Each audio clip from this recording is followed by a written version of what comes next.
What's up guys, my name is Ace, and yesterday we actually got a decent amount of weapon balancing in Black Ops 4 multiplayer, so today we're going to be going over all of those details just like I do with every single one of these patches. So let's just hop right into these changes. Just keep in mind with this video, we're only covering the multiplayer weapon balancing. There was some balancing change for Blackout as well. I will just leave a link to the patch notes down below. I don't have before and after testing for Blackout, so you're better off just reading the patch notes in that situation. But for multiplayer, let's kick it off with the SMGs, and a bunch of the SMGs actually got buffs. First up, we have the Cordite, which got a buff to its sprint out. It used to have a very slow sprint out time of 300 milliseconds, which is extremely slow for an SMG. That's actually in line with most of the assault rifles in this game. But with this update, it did get a very slight buff. It wasn't a massive buff. It's still not in line with the other SMGs. It's still noticeably the slowest sprint out time out of all the SMGs at 275 milliseconds. In addition to that, for the Cordite, it got a small buff to its 5-shot kill range on console only. This doesn't apply to PC, but on the console build of the game, it did get a slight buff to that 5-shot kill range. As you can see here, the range values on the top are pre-patch and on the bottom are post-patch. So not a massive difference that you'll be noticing in a lot of situations, but at really close range, it will definitely be helping you. As for a couple of other SMGs that got a range buff, the Damon 3XB, this got a slight buff to its 6-shot kill range, and this one is a little bit more noticeable than with the Cordite, and this one does apply to PC as well. And finally, the Spitfire also got an extremely slight buff to its 6-shot kill range. This is barely even moving it at all, and you likely won't even notice this. Once again, this only applies to the console build of the game, though.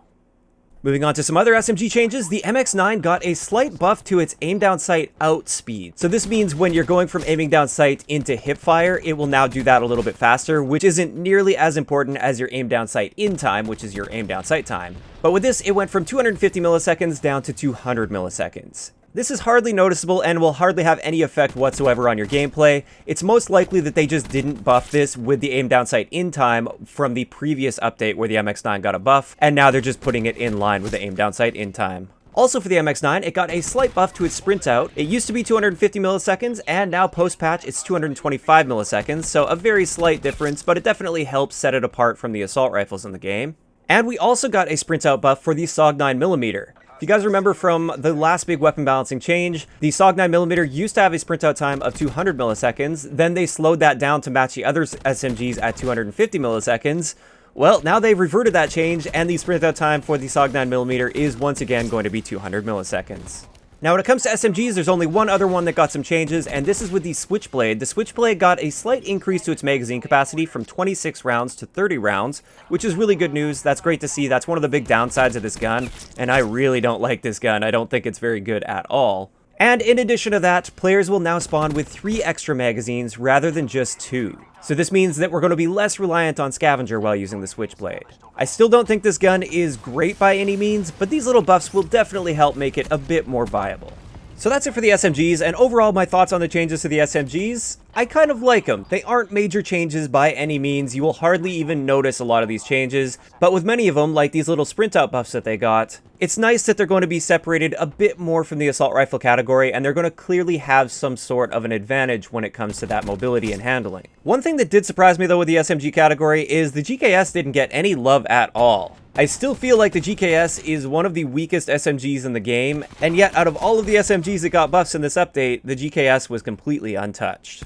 But moving on from the SMGs, let's cover the assault rifles, and there was actually only one assault rifle that was touched in this update, and this is the KN57. With this, it got a buff to its range values, and as you can see here, the 4-shot kill range was barely changed. They did add just a little bit of range to that 4-shot kill range, which isn't going to be super noticeable in game, but it is nice that it's getting a little bit of love there, because it seems like nobody really uses the KN57. I feel it's a super underrated gun even before this update. But you can also see the 5-shot kill range. This was buffed by a pretty noticeable amount. It's now 57 meters, which is a very long range. So like I've been saying in many of my videos for the past couple months, if you haven't tried the KN57 out, especially if you put rapid fire on there, this gun is actually very good and very consistent. And after this update, we might even see it come out in competitive play a little bit. Just as a reminder, within that 4-shot kill range, assuming no attachments, the KN57 has the fastest time to kill in the assault rifle category.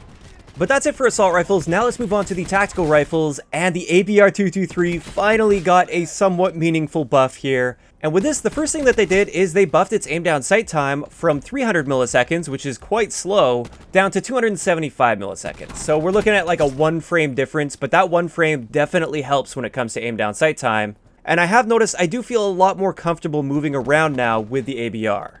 In addition to that, they increased its magazine capacity from 30 rounds up to 36 rounds, which is another really nice addition. It doesn't really change the raw killing power of the ABR, but it does make me feel a little bit more comfortable using it because I don't have to reload quite as often, and the reload time for the ABR is quite slow. But this just leaves us with the last buff to the ABR, and this was a buff to the 4-shot kill range. As you can see here, it is now buffed up to 37.5 meters, which is definitely more solid than it was before. It was right around 30 meters before. And after using the ABR for just a couple games now, I have definitely noticed that I feel a lot more comfortable with this gun. I still wouldn't necessarily put it as like a top tier gun, but I do feel a lot better with it. And if you guys haven't used it yet since the update, I'd recommend at least giving it a try. Moving on to the sniper category, the Paladin got a buff, but also with that, it got a slight nerf. So with this, the magazine capacity went from 5 rounds now to 6 rounds, which is more so designed for those quick scopers out there trying to get their kill feeds and stuff like that. But to keep this in line, they've also increased the reload time from 2.12 seconds up to 2.4 seconds. Now, personally, I'm no lover of quickscopers out there. I get quite annoyed when I come up against a competent quickscoper because it can feel like you're helpless in a situation against them, especially with the slightly slower time to kill within Black Ops 4 compared to previous Call of Duty games. But I will say, these changes to the Paladin are totally fine in my opinion. It doesn't change the raw killing potential of the Paladin at all. It doesn't make it more effective. It just gives them that extra round in the magazine, and it comes at the cost of a slower reload time. So at the end of the day, I'm perfectly fine with this. In addition to that, within the sniper category, the SDM got a slight buff, and with this one, they've increased the fire rate by roughly 10%. So the fire rate went from 252 rounds per minute up to 278 rounds per minute.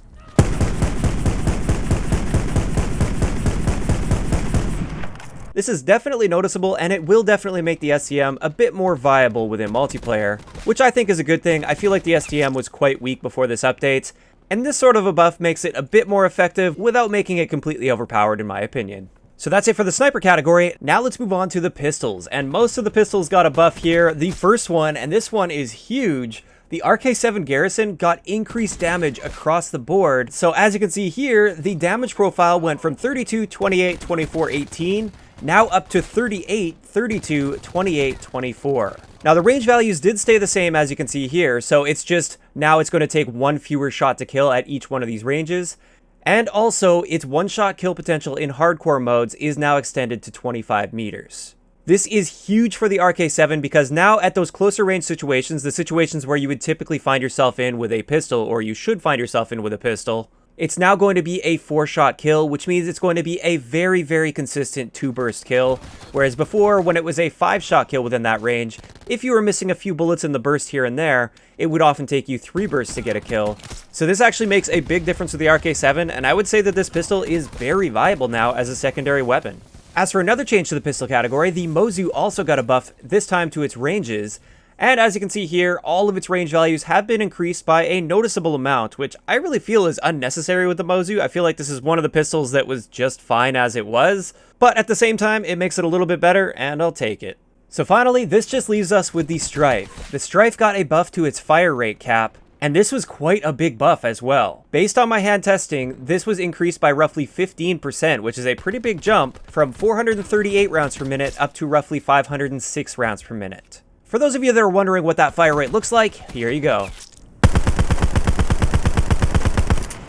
So as you can see, we finally have a gun that really rewards people that have a good trigger finger. This has been something that I feel has been lacking in Black Ops 4. All of the fire rate caps for the semi-autos have been relatively low. They've been kept in check quite well. And therefore, if you have a really good trigger finger, it doesn't really matter because it's too easy to reach that fire rate cap. Now with this fire rate cap on the Strife, this does start to challenge my trigger finger a little bit, which feels great.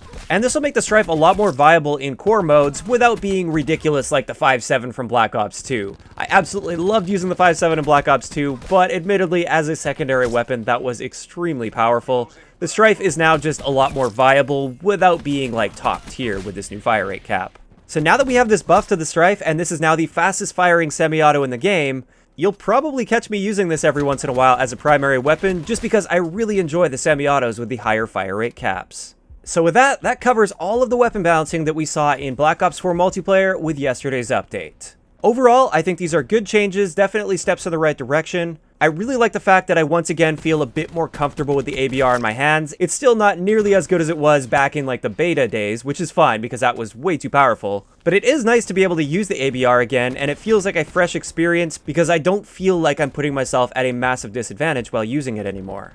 In addition to that, it is great to see some slight buffs to the SMGs out there. Even though I don't necessarily feel they were required, it is nice to see that they're going to bring them up just a little bit in a few areas. And also, I like the fact that the pistols are a lot more viable, especially with the KN57 and the Strife. These buffs that they got with this update, I feel are a great step in the right direction. But of course, I'd like to know in the comment section below, what do you guys think about the weapon balancing within this update? Do you like these changes? Do you dislike some of them? And is there something that you were really hoping they would change, but they didn't with this update? Let me know those thoughts in the comment section down below. If you enjoyed the video, a like rating is always appreciated, and don't forget to subscribe for more if you haven't already. I'll talk to you guys next time. Yeah.